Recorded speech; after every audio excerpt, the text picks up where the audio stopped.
Hey fellas, this day I'm going to cover over some totally real Forsaken lore theories that I made up in making fun of Forsaken content creators.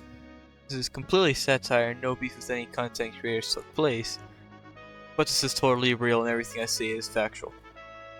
And you cannot argue otherwise.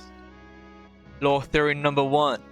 Jason's old description says a man whose identity is hidden by a crude hosting mask. Does this imply that the Spectre allows sports in their realm? If so, does that mean that there is the Olympics in the Forsaken realm? Because characters like Slasher have the baseball skin, the hockey skin, John Doe has the football skin, Cool Kid has the snooker skin, the 1X has a soccer skin. If there was no Olympics, there would be no competition, there would be no sports. Therefore, sports and the Olympics has to be allowed in the Forsaken realm. Lost theory number 2. Guest 1337 has a Stuffy, and that's why Guest 1337 is technically the strongest character in the game. But then, one spooky night, the Stuffy came to life and it turned out to be Jason Voorhees! This news shocked Guest 1337 so much he became an alcoholic and threw away his Stuffy. But every night, after Guest 1337 brushes his teeth and puts a silly little sleep hat on, he sees his Stuffy in his nightmare and it tries to kill Guest 1337. That's just deep sleep! Lore theory number 3. After Jason got removed, he has hacked the Forsaken servers and has caused 12 billion bugs because he was angry that he got removed.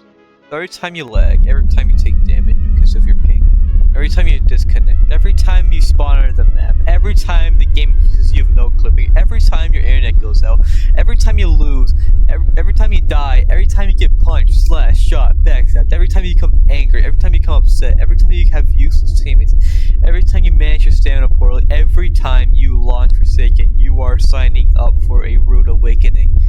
And he is there, watching, laughing, watching as he suffers for his own amusement. Number 4, Builderman has brain damage. Number 5, was Elliot being forsaken by the Builder Brothers Pizza? By Builder Brothers Pizza. Because there's no logical explanation for Elliot having so much pizza in his pocket. Unless the Builder Brothers are behind it. The Builder Brothers have forsaken Elliot to make every other survivor hooked on Builder Brothers Pizza. Therefore, the Spectres buying copious amounts of pizza from the Builder Brothers in an act to boost the profit of the Builder Brothers franchise whilst giving the survivors a chance. Huh? Why did I write this? It doesn't make any sense.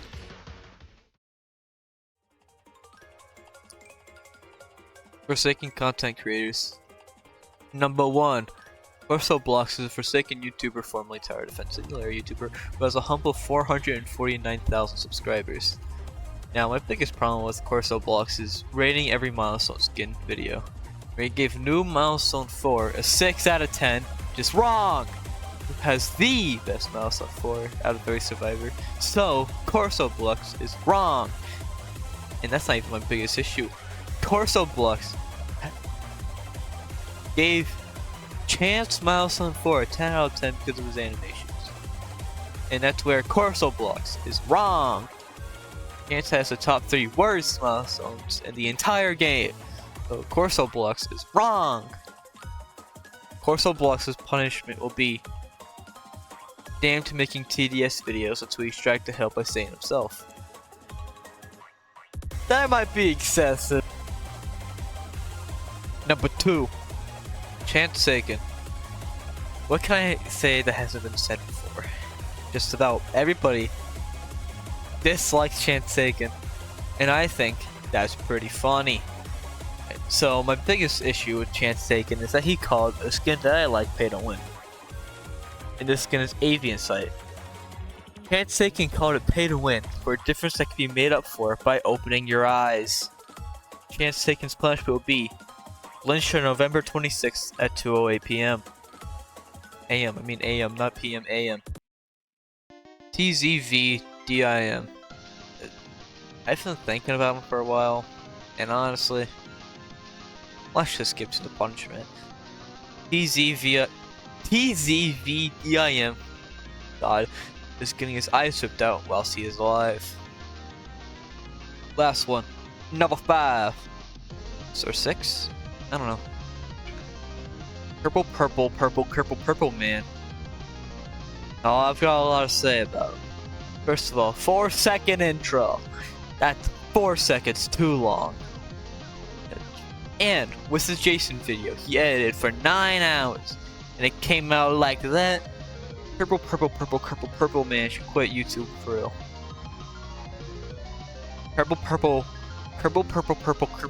Purple man is going to have to take a shower. And yeah, that's it. That's everyone I wanted to whine about. Again, this is completely satire, and it's completely up to a viewer interpretation if I actually feel this way about these YouTubers or not. So, bye bye, bye bye, bye bye, bye bye, bye bye, bye bye, bye.